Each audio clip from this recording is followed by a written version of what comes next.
Welcome to the place of rest, where our aim is to give you language that helps you displace the growing confusion, chaos, and dis-ease of our times. My name is Jonathan Boyce, and it's my pleasure to bring to you today's episode. Virginia and Dennis Beitosa discuss civil discourse, liberty, and self-governance. Dennis is an entrepreneur, social media personality, and a political commentator who has amassed over 1 billion views on YouTube. He is running for office in the 30th Congressional District of California for Glendale, Hollywood, Burbank, and Pasadena. We hope you enjoy today's conversation. Dennis, welcome. Hi, Virginia. How you doing? Thanks for having me. Great. I had the pleasure about 3 weeks ago of spending quite a bit of time with you and getting to know you a little bit.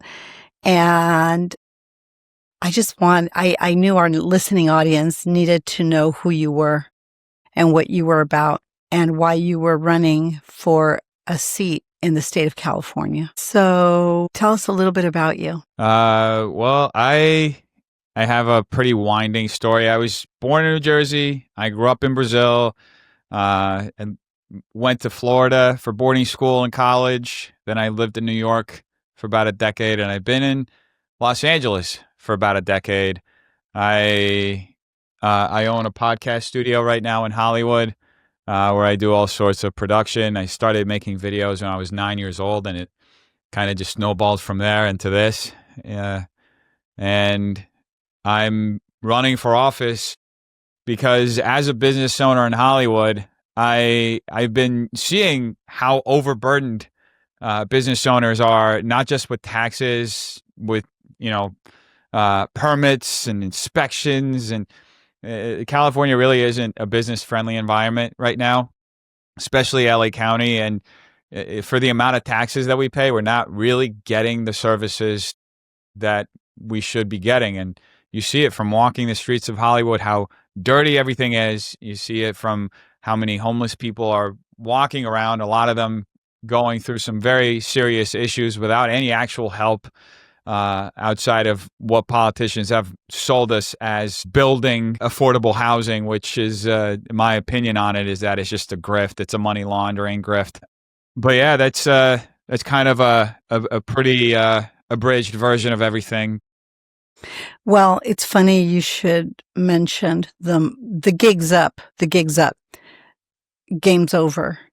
And a whole new generation's waking up to the fact that something is deeply wrong.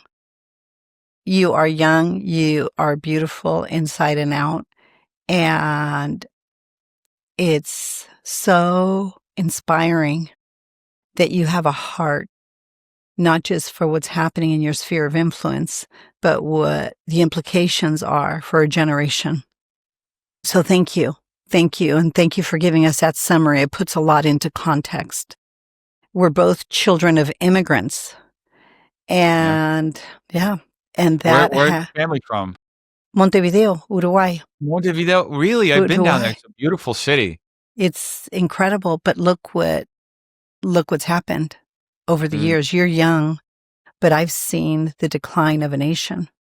And it all really began, it all accelerated, I should say, when the progressive socialist agenda, after the assassination of Batista in Cuba, Fidel Castro, Che, they set their eyes and their hearts on spreading communism throughout the South American countries and throughout the world, ultimately.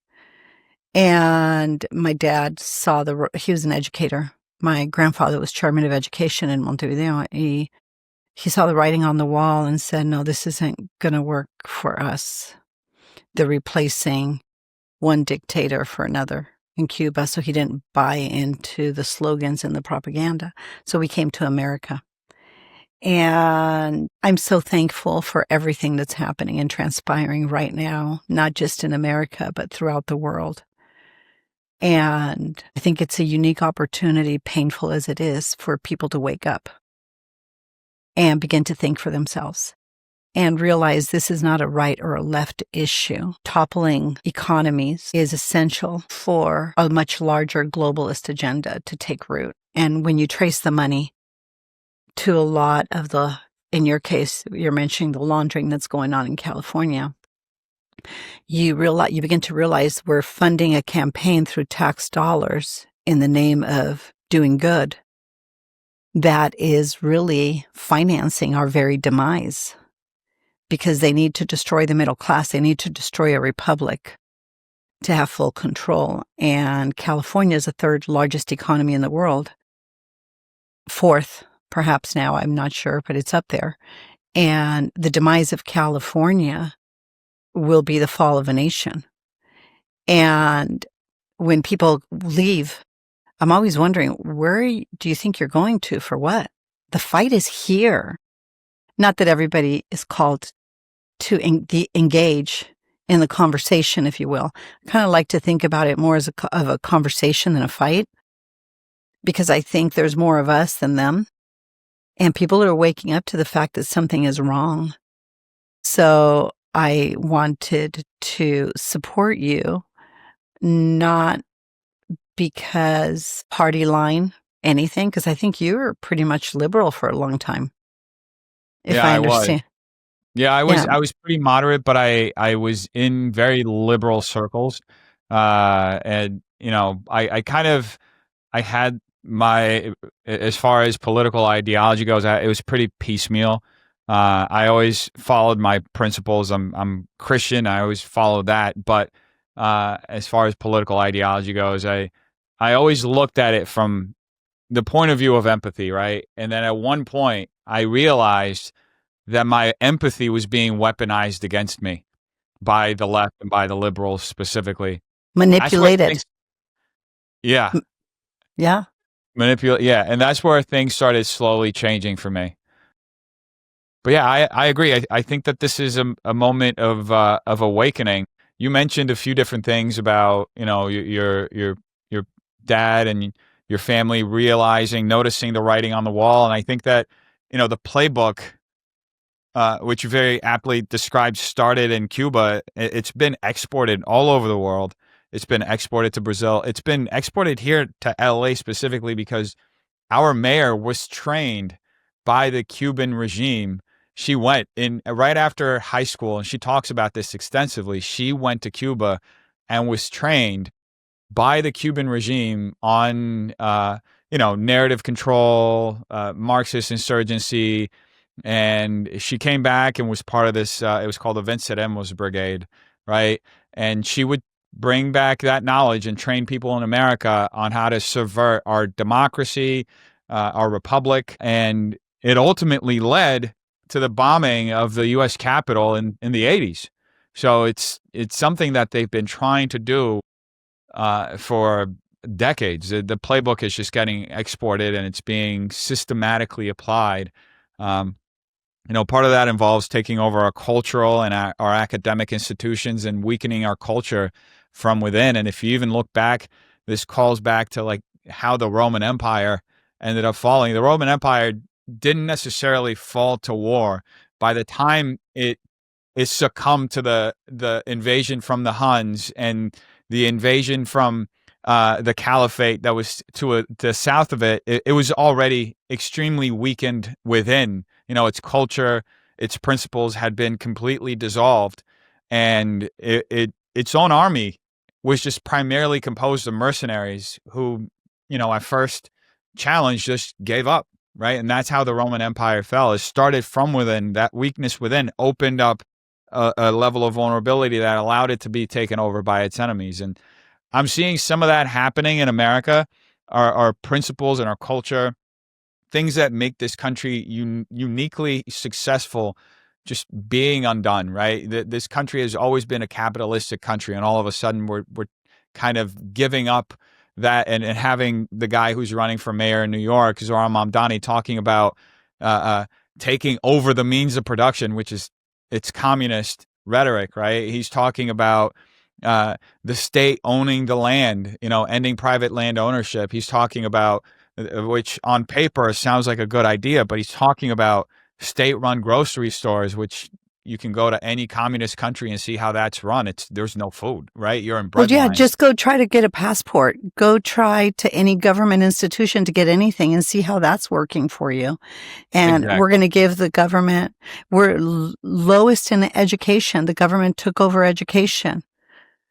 Something that, again, was, so yes, anything the government takes over that moves away from primary spheres of government, and by voluntary consent, people engaging in the discourse of what and who will run their lives, you're giving up your sovereignty. You're giving up your freedom. We have the world to draw from. We have examples all over the world to draw from. Mm-hmm.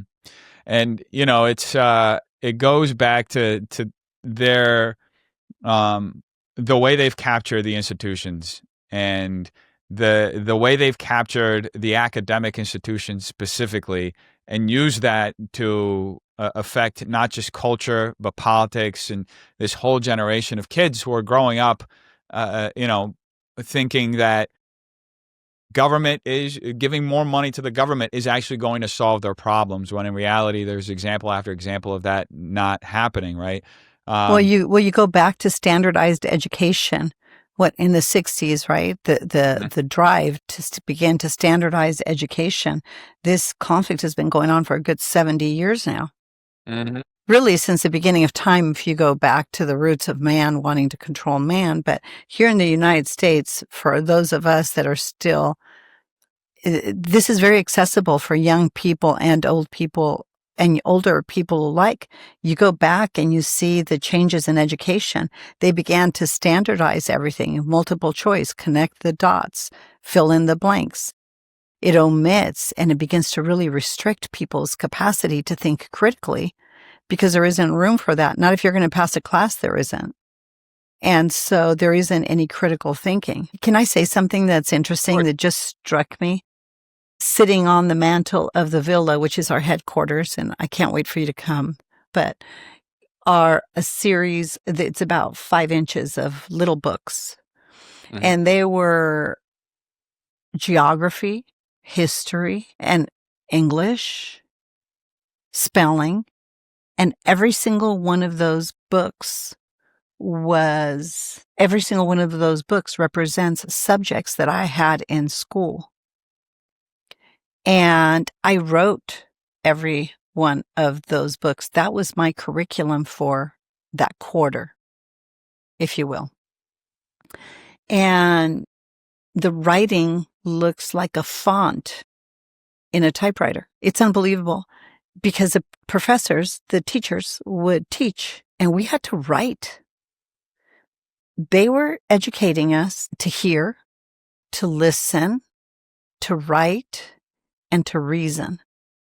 And at the end of every single day, from the time I was in first grade, you had to put your thoughts on what you just heard, what you just wrote, what you just copied, the diagrams.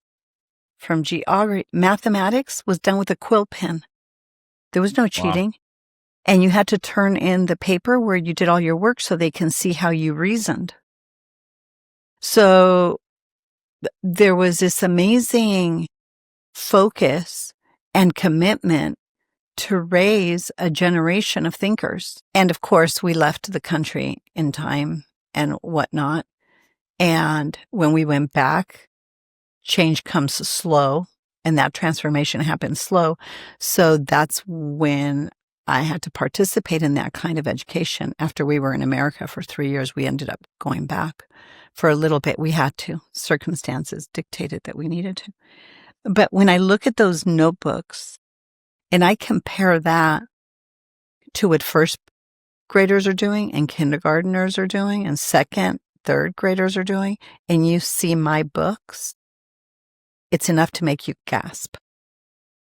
Yeah, I can imagine, because what I'm seeing, what you're describing is it's an education system that was, its primary goal and objective was to create somebody who would contribute considerably intellectually and in many different ways to society. Nowadays, the power structure dictates where you're just going to be somebody who's going to spout this rhetoric for us, or we're going to train you so that you can just follow whatever we tell you to do, right? They've raised a generation to fit into a factory model. Basically, yeah. The challenge, I think, that they have, whoever they are, it's not just the left. I believe the left has been taken over by foreign powers. And by the way, the right has sold out too. So we have a corruption problem in government. I want everybody to be clear. This isn't a right and a left problem in my worldview. I think this is a corruption problem. These are people that are trying to completely raise non-thinking people. And they want you to not think and not question, and they're keeping us hungry enough now, or they're trying to anyway, so that we comply to get bare essentials for what we need. I think what they're omitting, and that's why I was so looking forward to this conversation with you, is that they're omitting something really important, that the ideas that establish this republic are woven into the very anatomy of our Constitution. And they protect the civil liberties of the individual. They protect the voice and the life and the liberty for life and the hope and the possibilities of acquiring property. And they also protect that Constitution, the right for those people to protect that right. The Second Amendment protects the First Amendment, which is the right to share ideas freely. And obviously it's been a jolting past few weeks. We lost a friend and a brother in a movement, even if you didn't agree with Charlie, which is fine to disagree with him. Actually, he welcomed that kind of disagreement because he thought it was essential to sustain life. And I'm hoping people receive the things that we're talking about, not as a right or a left issue, but as a humanity issue. The fundamental right to exchange ideas and engage in vigorous debate, especially in these institutions where that should be happening in the classroom anyway.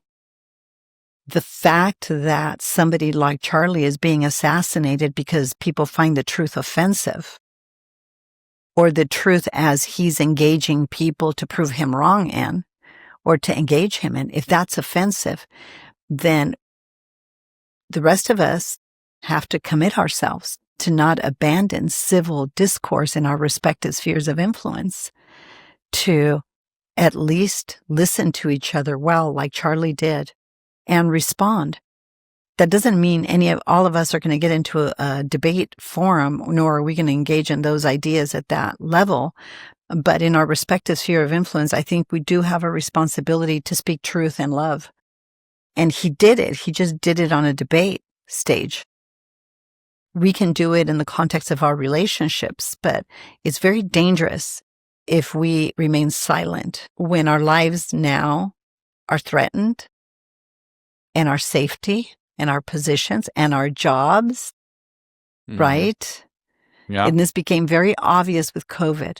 Obviously, there was JFK, there was RFK, and providentially now there's RFK Jr. cleaning up and saying, bridge too far, a step too many gigs up. We're not complying with this. We see the writing on the wall. So, and I'm sorry to throw all these things in there, but I think these myriad of topics, whatever you're comfortable discussing, there's a connection between the confusion and the chaos and the dis-ease that is upon us. And I just mentioned several spheres of influence, from education to politics to economics. It's the same thing. They have to keep us confused and going through a maze to control us. And if everybody listening could realize that they have something within themselves, the conscience bears witness of something that's offensive. And if we can all reject the groupthink and begin to ask ourselves, why are we demonizing people? Why are we killing people? Why are we avoiding public discourse about these things? You might hate Donald Trump, but he's out with the press all the time. We didn't see Biden or Kamala Harris engaging us in a conversation about what appeared to be insanity, for example, with the border situation. Yeah. So if there isn't discourse, I guess confusion, chaos, and dis-ease is going to grow. And you got to ask yourself who benefits, who profits from that. It's not us, Dennis. Yeah. Anyway, Yeah. that's a lot I just threw out there, but No, I see exactly what you're talking about, and I've had conversations with people about the uniparty. That's how people usually frame that dynamic between the right and the left. That they're basically the same party. They complement each other. It's kind of just a handshake, right? So you see the left strong enough to do what it's been doing, and the right weakened enough to where it allows all of that to happen for the left to trample on our freedoms. And then that dynamic just shifts whenever the public gets sick of that dynamic in that specific framework, right? And you go back to 2001, that's how it was. It was the right doing a lot of the things that the left is doing now, right? You had, under George W. Bush, you had the Patriot Act, you had several you know, the expansion of the intelligence apparatus that we have in this country, where they could just effectively spy on us. You know, a lot of it was exposed by Edward Snowden, but it truly is. You know, the more you look at politics, the more you realize that it's just smoke and mirrors. A lot of it. There's a lot of theater around it, a lot of pomp and circumstance, and the reality is, very often, the bigger the theater, the more that's being hidden from us, from, you know, things that would literally shock us if we were to see the full truth of what's playing out. So that's one of the reasons why I wanted to run and get involved, and why I think it's important for people to run and get involved, so that we can not only have a better understanding of how our government works, who's actually making the choices, but we can speak out and we can expose that and we can bring that to the forefront, so that there's more transparency. Like you said, Trump is out there all day talking, and he's telling us what's happening. And I value that in him as a leader, right? You might not like him, but you don't have to like him, but he's telling you how it is, in as much as he's able, given the uniparty reality and the foreign powers that are really assaulting the republic, because that's really what we're facing here. Yeah. And we're at a point right now where, I mean, I've heard this for years, right? That it's not about partisan politics, it's about America. But right now, it truly is. You have to make a choice between, do you stand specifically with a specific political ideology, or do you stand with America? And I think, to a greater degree, do you stand with Christ? Do you stand with God? Because that's really, I see beyond just the politics, I see this as spiritual warfare. And I've been seeing it. Well, it is. Yeah. You know what, Dennis? It is. And those of us who perhaps were very much in the middle of that discourse, people have to realize that it is God that rules and overrules in the lives of men and nations. And we have an ancient document that spans 6,000 years that has gripping credibility, authenticity, and it is substantiated by transcripts, thousands of transcripts, almost 2,000 transcripts, I think, for the book of Isaiah alone. But cumulatively, there are thousands of transcripts that span thousands of years that substantiate the merit of what was written thousands of years before. So it was transmitted with a great deal of accuracy. And in the fullness of time, 25 years ago, God said, in the fullness of time, right? I'm going to have to send my son, because that's just. Given I created this for my pleasure, and I created you to be like me, triune, a spirit, a soul, and a body. And in the fullness of time, when man exhausts all his resources, and we're told this is the entire Old Testament, I'm going to send who? My son. And he will redeem the world to ourselves, because we made you be like us. And the beauty of that story, difficult as it is for some people to swallow, is this, that the Trinitarian Constitution of all things is one of the most gripping evidence, I think is a gripping evidence of the fingerprint of God in the creative order of all things. So much so that the Illuminati and the Freemason, what do they use? They have to use the triangle as a symbol. I mean, do homework and research on that and why that's done. But in the beginning, the spirit, the soul, and the body, the triune, they were all present in the creative order of things.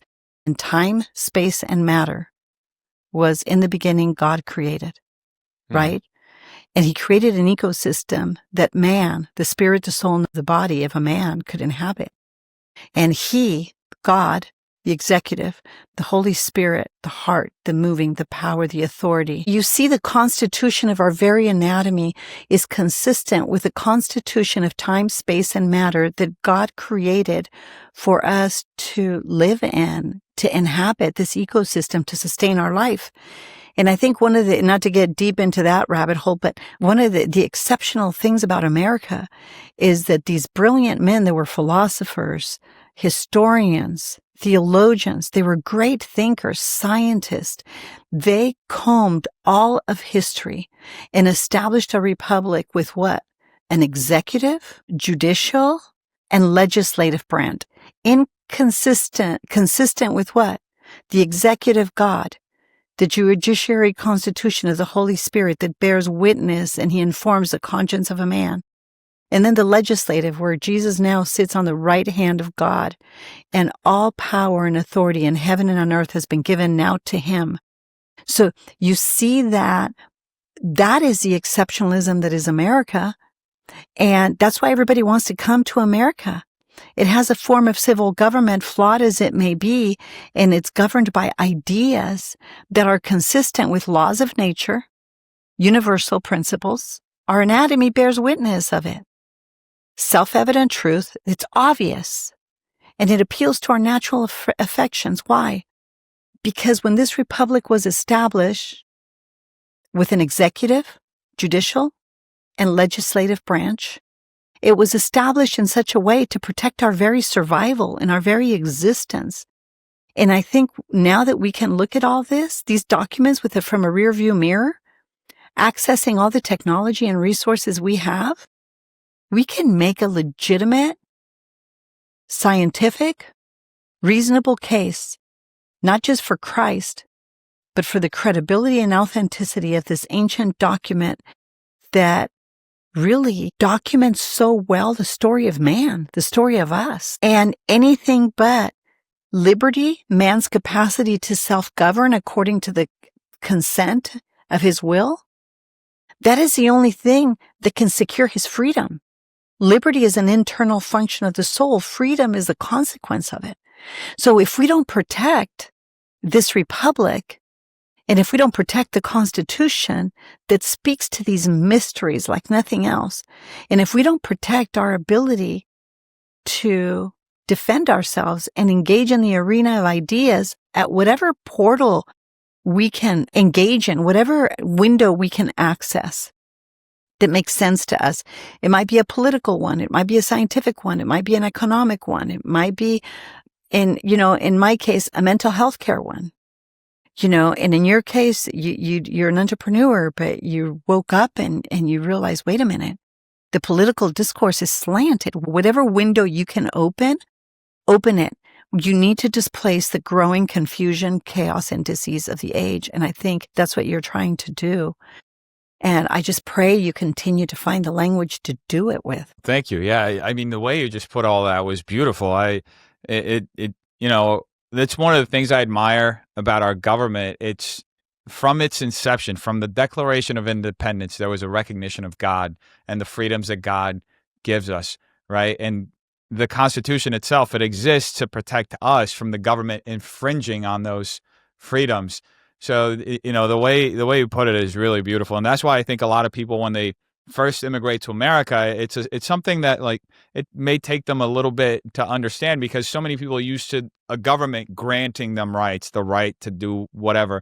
And here it's the opposite, right? So it's the Constitution protecting you from the government, because God is the one who gave you the freedom to do everything. So, and that was the spirit of the letter. It wasn't to protect government from the people. The government is there by voluntary consent of the people. They wanted to make sure the government could not infringe on the rights of the people. But even that's been manipulated and distorted. And we've got to take language back. Right, Dennis? Yeah, I mean, I agree. So that's something the left has done really well, is manipulate the rhetoric so it suits their ends. They've basically created a an ecosystem of moral inversions. They inverted all the principles of the Constitution, like you mentioned. Any conversation about the Second Amendment never goes back to the reality of why it was established the way that it was. Is so you can protect yourself against the tyranny of government, because, as we've seen, and as it's even in the Bible, the only thing that is eternal is God. Governments just come and go. We just happen to have a really good one that's lasted just about 200 years, 250 years. If we wake up, if we wake up. I agree. But that's the thing. This is a great call to action. And I say this very often, we have to protect what we have now, because especially the trajectory that we're going on. And this goes back to a Reagan quote. He says, "You're only but one generation away from losing all of your freedoms." Right? I'm kind of paraphrasing it there, but it's so true. Our grandkids or our great grandkids could be having to fight wars in order to preserve what we took for granted. Right. And I think it's our responsibility as citizens, as somebody who grew up in a foreign country and moved to America, because I believe, I not only believe in the American dream, but I also believe in the foundations, the principles of this country, which are Christian principles. And I believe it's the ideas. Yeah. Exactly. And I believe that I want to uphold those, because otherwise I could just live anywhere else in the world. Right? I could just go anywhere else if I didn't believe in the principles of this country. That's what makes America unique. You go to any other country in the world, there's no other country like it. And there's a reason why. It goes down to our Constitution. It goes down to the principles that this country holds. It goes down to the work ethic. It goes down to the idea of independent enterprise, free enterprise. It's why this country developed as quickly as it did. You can't drive creativity through the government. It just doesn't, it never develops into anything. While you were speaking, Dennis, this was gripping. Something occurred to me. I wrote it down for a listening audience. You need to ask yourself, who or what is governing you? Mm-hmm. Because we still live in a republic, and the voluntary consent of the people drives this whole thing. And I want to talk about what's happening in California to manipulate that. But this series of questions came up while you were speaking. Who or what governs you? I think that's a question we all have to answer in the innermost parts of our life. Who? Is it me or is it propaganda? What? Is it fear? Is it greed? Is it anger? And then you got to ask yourself, after you say who or what is governing your life, your decisions, your choices, your perspective, your opinions. And is that advancing my life or diminishing it? Number one. Number two, if you're confused about that and you're wondering what the heck is Virginia talking about, what's Dennis talking about, ask yourself this question. Who is advancing, taking more of your money, and who wants to give it back? Who is advancing censorship, taking your voice? And who's trying to give it to you? Who is promoting taking your guns?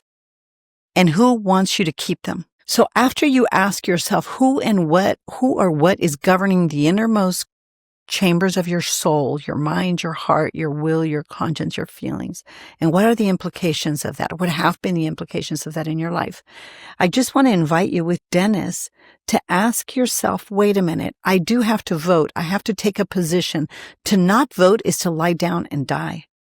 But you have to do the hard work, like Dennis and I have to, is determining who wants your money, who wants your voice, and who wants your capacity to defend yourself. Who wants to take that from you? Because then all of a sudden, these questions make it a little bit easier to displace confusion, chaos, and dis-ease. Thoughts on that, Dennis?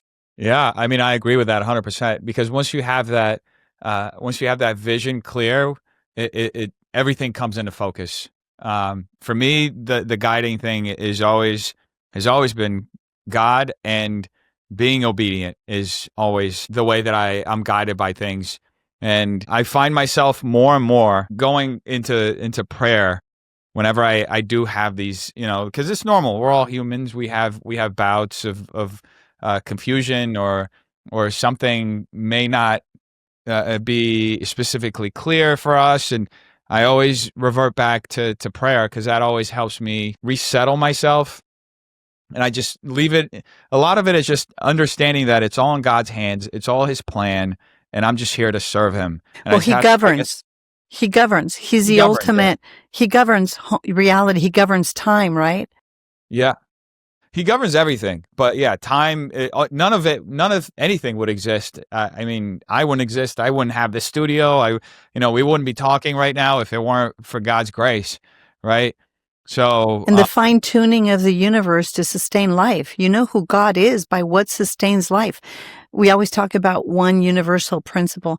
You talk about, I go to God, I go to God, I go to God. And to people, there's a lot of misunderstanding about who God is and what God is.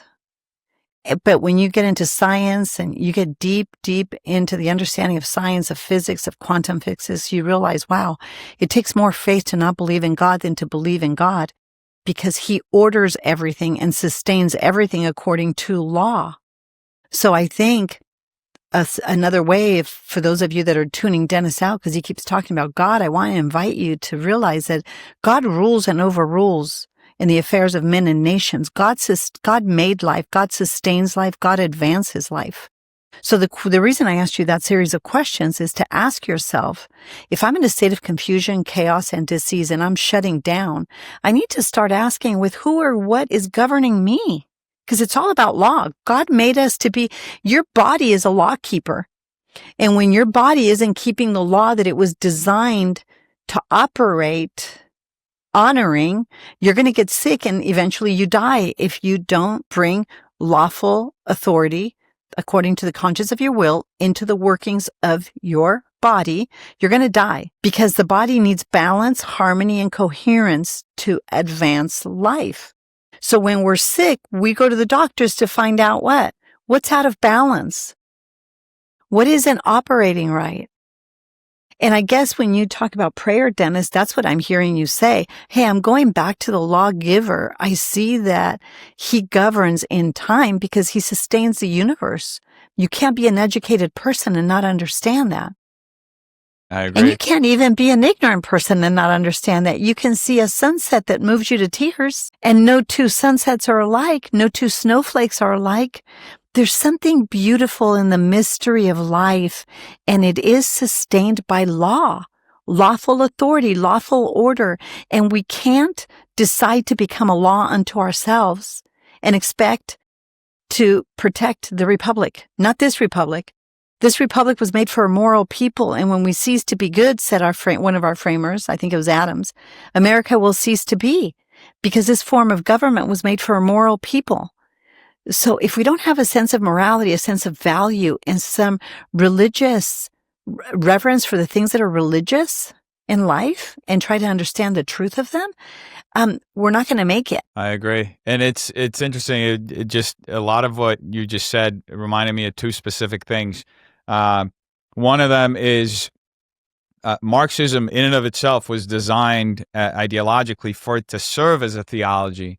Right. And there's actually been some push to classify it as a theology because of, it's effectively, that's why Marx references Christianity or religious practices as an opiate for the masses, because ultimately he wanted to strip that from culture and from a state so that the ultimate thing that people worshipped was the state itself.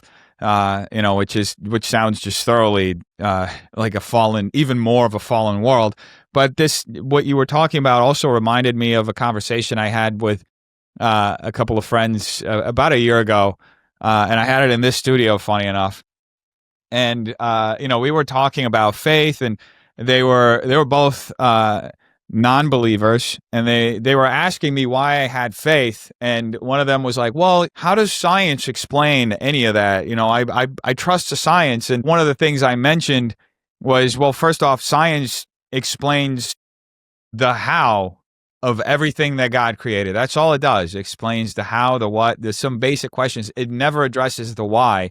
And that's ultimately why it's limited. It's limited. Exactly. So it's an explanation for the processes of the world that have been designed by God's ultimate intelligence. But people who oppose Marxism were trying to sanction it as a theology so that they could, I guess, properly categorize it in order to have the rhetorical weapons they need to effectively push back. Because you see a lot of people who fall into Marxism. They're usually atheists. They're people who don't have a devotion to God or to something higher than themselves. So they put all their faith in the state. So, Well, the Supreme Court, and I don't know the exact year of the case, they deemed that the secular worldview is a religious worldview, and every ism that aligns itself, that is secular in nature, is a religious worldview because it makes a statement about creation, right? The Big Bang. It makes a statement about the fall, which is capitalism. And it makes a statement about redemption, which is revolution, making it a religion. interesting. At that point, I'm going to give you this so when you engage in discourse and conversation, how to not get sucked in the confusion, chaos, and disease of politics. And so you can easily come out and discuss the universality of government, because the government is the root cause.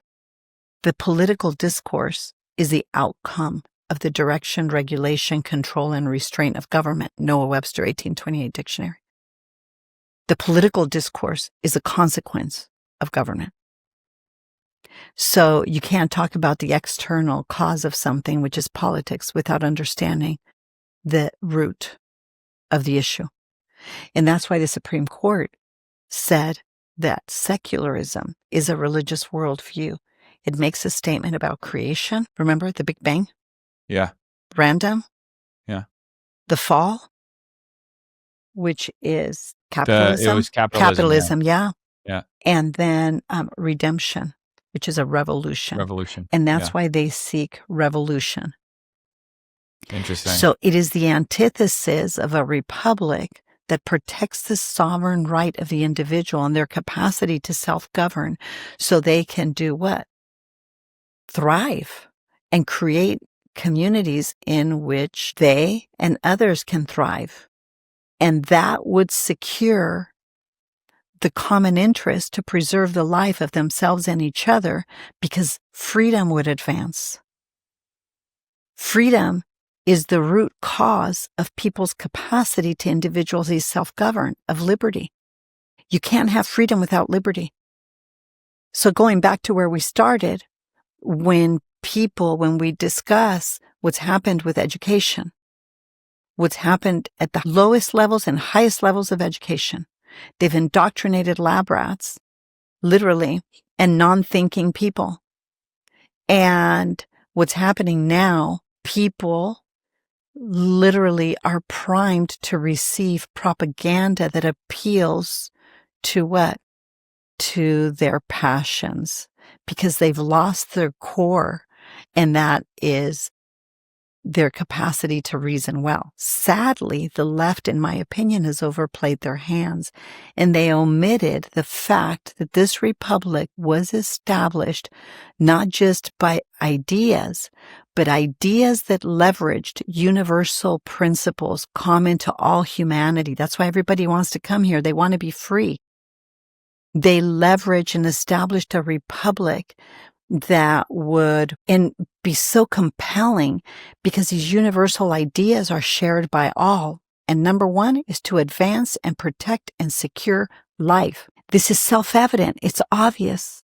Who doesn't want to live? And if you think, well, I never really wanted to live, I never wanted to be here, your body's got another story going. Your body wants to live. Your body's hardwired for life. That's why the number one universal principle of life is the one we focus at rest, because the body is hardwired to advance life. And I think that's a beautiful position that you have, because it's going to appeal to people's natural affection. We have to be loving and kind and patient with each other enough to displace the ignorance that has been infused into the tapestry of generations now.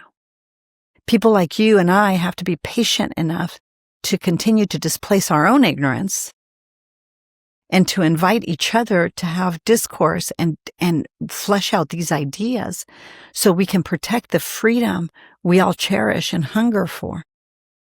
Yeah, I agree 100%. And I see it in the sense you touched a couple of different things. And it made me think of, it's funny. I mentioned I'm from Brazil, and part of the reason why schools have gotten the way they have is there's this Brazilian Marxist, Paulo Freire, who basically, started developing this theory of just turn everybody into an activist, right?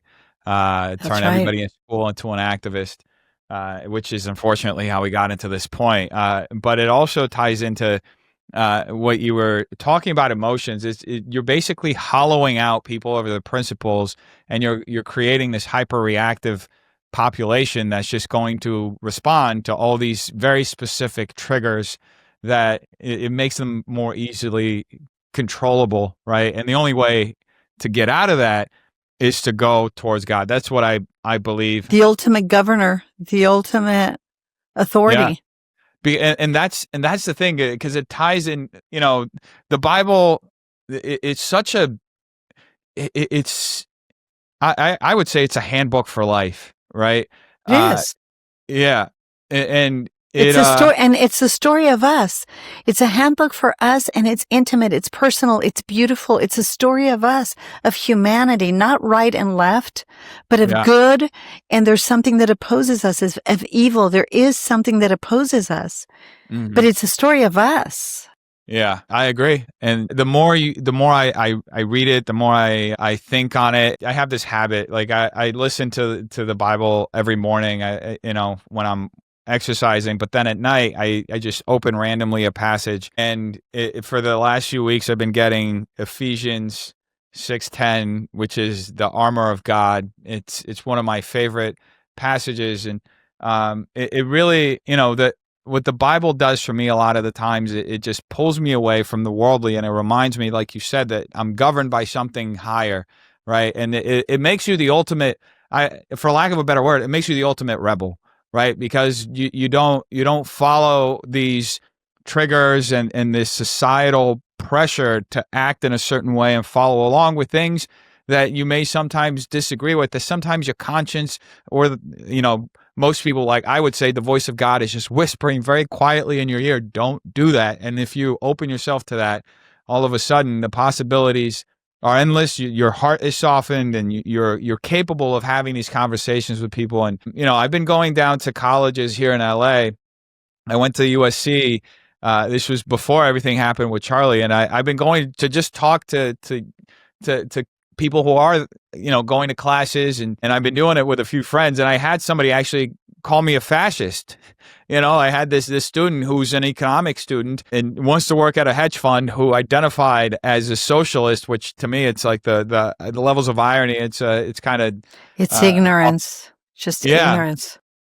So I asked him to explain what fascism is to me, and how that aligns with Republican ideas. And he was like, well, he explained fascism, which is, centralized control of the means of production by the state. And he said there's also, like, a lot of fascist governments have this ethno-nationalist aspect to it. And I was like, okay, so what are Republican principles? And you go down the line, it's free enterprise, it's liberty. And there is a dynamic that we talked about earlier, but right now I only see one side standing for American principles.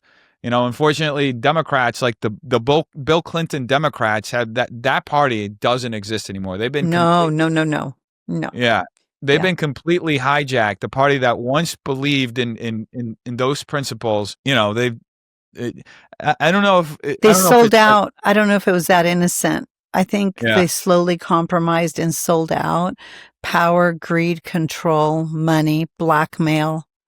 Yeah. I think it's darker than that. Honestly, it isn't that benign. This didn't just happen. The whole uniparty reality of, but I want everybody listening to be encouraged, right? Encouraged. We're having good conversation about this. And if our aim is to displace confusion, chaos, and dis-ease, and to find those universal principles that advance life and don't diminish it, that's a unifying platform. That's a unifying agenda. Because if you keep wanting to talk about the cancer, but you aren't curious about the root cause, you're never going to heal. You can't heal cancer. We're never going to get rid of cancer. It's not, that's a propaganda to raise trillions of dollars that they've probably raised to advance cancer and continue to manipulate the discourse. Because everybody and their brother knows there is no cure for cancer. The cure is prevention for cancer. And if you're going to prevent the cure of cancer, you better understand the anatomy of how it develops, how it grows, and the emotional constitution and the psychological narratives that are connected with a lot of these disease states. Mm-hmm. And if you say, Virginia, well, what about the babies that get cancer? Well, and of course, never to blame, never to anything, because we're all living in this broken world. But you know what? The psychology of the parents becomes the biology of the child.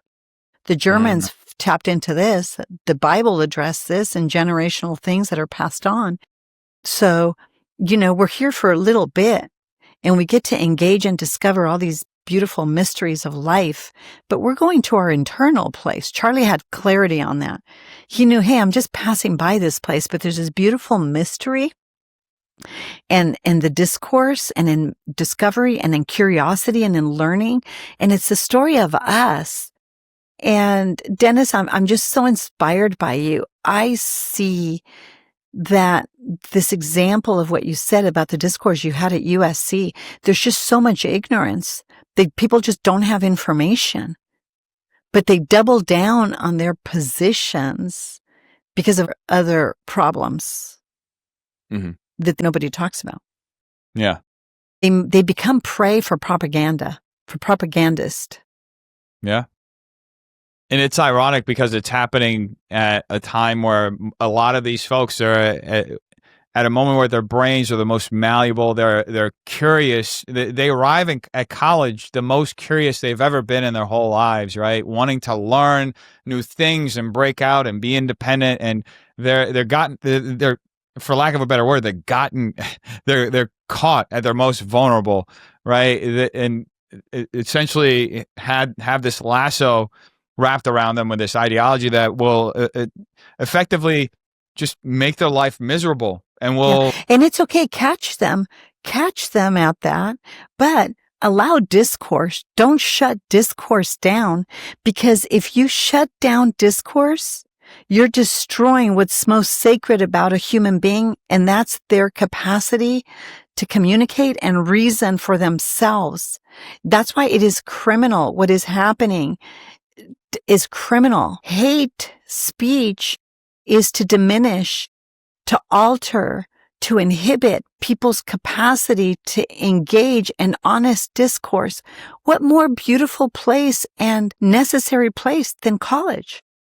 Yeah. Yeah. It's, but I don't want to, I feel like I've been a little bit, like doomsday. I'm very black pill. No, it's exciting. It's exciting. Yeah. I do believe that there is a lot of opportunity today, and that's why I think it's enormous. There's a big awakening. Exactly. That's why I think there's a big awakening happening in our country. And I'm really, it came at a tragic time with something truly tragic, and that I think we can all agree. Anybody who's not condemning that kind of violence is just, is on the wrong side of this conversation. The wrong side exactly. And what we're seeing is just not. It's not. By the way, can I say something, Dennis, about that? You're right, and I'm glad you brought that up. They're on the right side of the conversation, like you said, because everything. It's the universal principle. Everything that doesn't advance life is diminishing it. Discourse advances life, even if it's offensive to you. It's okay that we disagree. It's okay that you're offended and that I'm offended. But so what? Maybe you caused me to think differently about something, but you're right. Anybody that doesn't, and I don't want that point to escape us. Anybody that isn't condemning the taking of life over the discourse and the exchange of ideas is in a lot of trouble. And I believe there's more people that are uncomfortable with it than people that are celebrating it. I agree. And it's it's very interesting because social media tends to amplify the fringes, the loudest voices in the room that are the ones who will celebrate something like that. I think that there is truly a quiet majority of people who have common sense, who are empathetic, who I would say majority believe in Christ, believe in God, have some sort of, they may not strictly have that, but they have some sort of internal belief that there's something greater than themselves. And I think that's why I have hope, because what we're seeing is, Yes. despite all of that, despite this horrible incident, we saw so many people come together and coalesce around ideas and principles that are eternal, right? Around the idea of what we Life. stand for, exactly what we stand for as a country, what we want to prioritize. And that's why I think I've spoken at a few different vigils here, and you see. I've seen people who are atheists come up to me and say, "Oh, I bought my first Bible because of what happened with Charlie, because I went back and listened to everything he had to say." And I've seen testimony of people who went back to church, who were starting to figure out their relationship with God again, and that's really beautiful to see at a time where a lot of people, because of the comfort, and this is a biblical cycle, right, that you see happen in Ezekiel and all the Yes. books of the prophets, where people get comfortable and they move away. They feel like they don't need God anymore, and they create their own idols. And then they go through some kind of hardship, or they have some kind of awakening, and they're like, "Oh no, I do need a relationship with God." So that's some of what we're seeing right now, and that's why I have hope that we can go back to a moment of homeostasis in this country, of where American values and principles are the ruling thing as far as our government goes, right? They Where advance life. They advance exactly. life. Exactly. Where we have an advancement of life, we have a protection of a true protection of our citizens, because I believe that the protection that's often promised and promoted by Marxists and leftists, it's a quote unquote protection that leads to this perpetual state of crisis that ends up justifying the expansion of government in their favor, so they have more power over your life, right? And we're kind of having, people are realizing, oh wow, I'm actually not as safe as they're saying that I am. They're saying that crime is down, but my neighbor's house just got burglarized. My other They're neighbor. lying to us. Yeah, they're lying to Exactly. us. So, and that Yeah. lie only goes so far. So it's good to see the country kind of finding its balance again. Dennis, I'm so thankful for you. I am so thankful we will rally with you to advance the cause of liberty. That's the only thing that will secure freedom. I agree. And the only way we attain liberty is when people's rights to self-govern and their voice isn't silenced. I agree. Well, in Virginia, I also have to thank you for having me. I met you in person at the convention, but I had already heard so many great things about your work from Jared and Maddie, and when I got to speak to them, and I'm really excited to head out there and eventually see everything that you're up to. And you do very important work, and I just beyond Maddie and Jared, I've had several conversations with first responders, and there's a fire station down the street from where my office is, and I've talked to those guys, and those guys go through a lot. So the service that you provide, it's truly, I would say, one of a kind, and it's very needed at this time where there's still a lot of stigma around mental health, unfortunately, and the way that it's handled by our leaders, I would say our government leaders, it's a lot of it ends up being exploitative of our most vulnerable, unfortunately. And you, from these conversations and from seeing the work that you do, I've seen that you do really terrific work providing people the tools that they need to handle that stuff. So thank you. It's great to be here. Thank you, Dennis. Godspeed. Thank you. We hope listening to this episode has brought you closer to experiencing the freedom of wholeness and healing. If you have questions or comments about today's episode, or for updates about R.E.S.T, please visit our Instagram or Facebook at The Place of R.E.S.T.